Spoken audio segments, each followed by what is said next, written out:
عسلامة، مرحبا بكم في قناة عائلة فاطمة ومنظر. اليوم باش نعملوا الصمصة باللوز. عندي شوية لوز حمرتهم.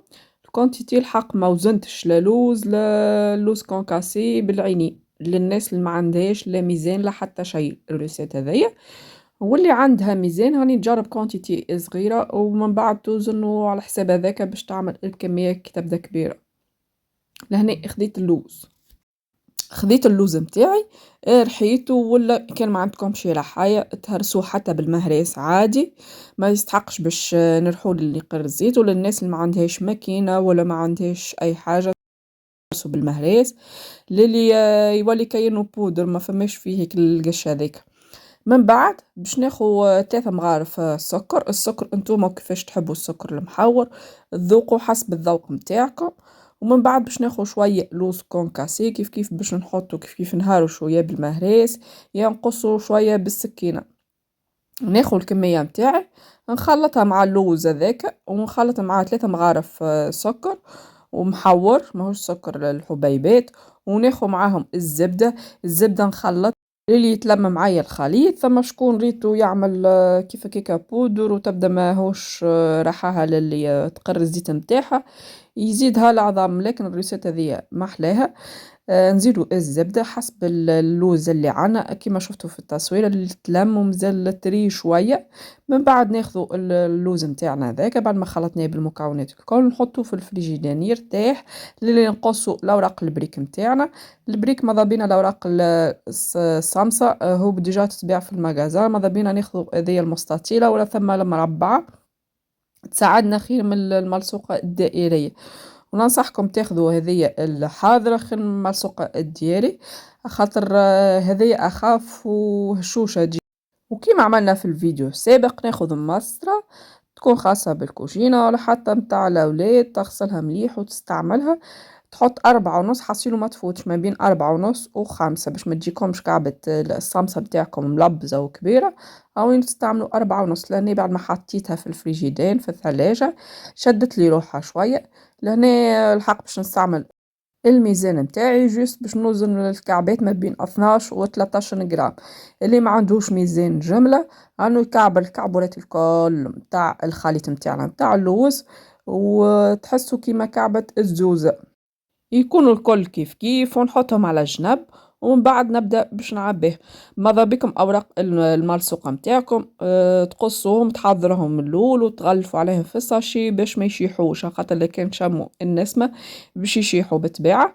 لهنا الأوراق متاع الملصوقة متاعي مانيش باش ندهنها لا بالزيت لا حتى شي خاطر عندي كمية لا بأس بها في الخليط اللي خلطناه متاع اللوز كيما تشوفوا. هاوين باش نصففها الكل في جنب بعضها في الطبق. وبعد ما نكمل نحضرها باش نحطها شوية في الفريجيدان مش برشا حكاية تدراج ما بين سخن لي الفور متاعي. الفور متاعي نحطه على 170 جوست باش تحمر لي كعبة الملصقة. كان انتم فوركم سخون برشا تحطوا على 150. المهم حاجتي كان بالورقة الملصقة متاعي باش تحمر ونهبطها خرجها من الفور خليها تبرد ما نستعملهاش الوقت هذاك خليها تبرد. ومن بعد باش نعملها الكلاصاج متاعها ولا تنجموا تعملوا لها الشحور. لهنا كان حسيت الاوراق البريك متاعي زايدين على الاطراف نجم نقصهم بالمقص. كان وصلتوا لهنا ما تنسوش تعملوا جيم للفيديو واشتراك في قناة عائلة فاطمة ومنظر باش يوصلكم كل جديد. لهنا كيما نوري فيكم كيفاش نتويو. كان انتوما ما تنجموش تطويو بالطريقه هذيك تنجموا تستعملوا ورقه جيست قصها مستطيله بنفس العرض هذاك وتبدو تثنيوا اللي تحصلوا على مثلث من غير ما تحطوا الحشو من اي حاجه من داخل جيست تطوي كانك مثلث. تو بطبيعه يدك تستانس وتنجم تستعملها في الصمصه كيما تشوفوا. ديما نكعبرهم قد قد ولهنا نحاول نحطها في الوسط ونبدأ ندور على الجناب الكل باش تستوي لي كعبة الصمصة متاعي. كما تشوفوا طريقة ياسر سهلة وخفيفة اون بليس ياسر بنينة.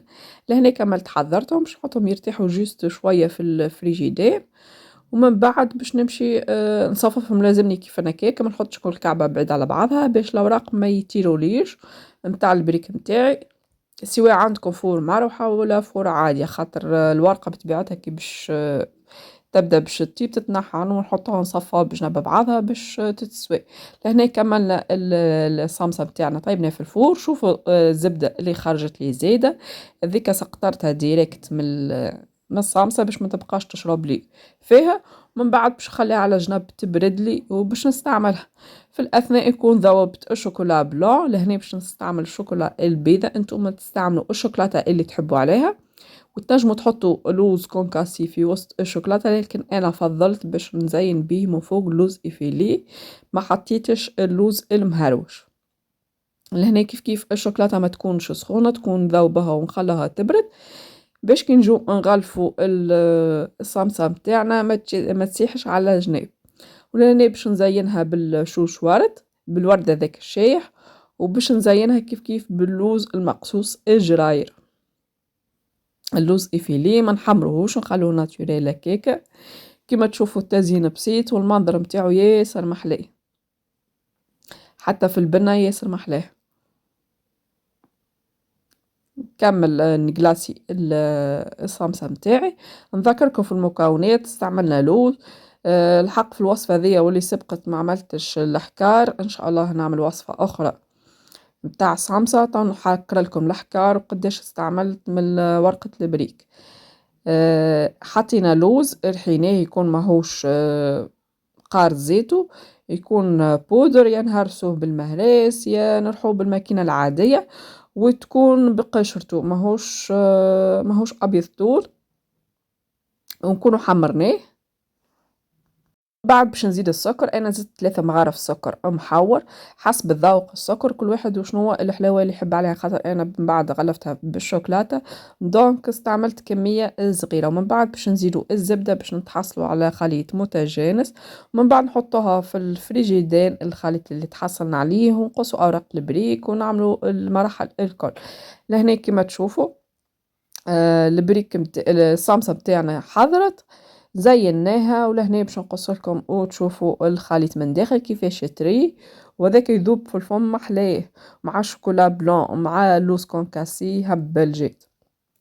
طريقه ياسر سهله وبسيطه للناس اللي ما عندهاش ميزان. دونك هذه ولا رحايه نستعملوا فيها مهريس، ولكن الرحايه متاع المانيوال هذيك متاع اللوز كيف نستعملوها. وهاكم تشوفوا في النتيجة ياسر محلاها والمنظر محلاه، وحتى في البنة القوم تاعها ياسر مزيان.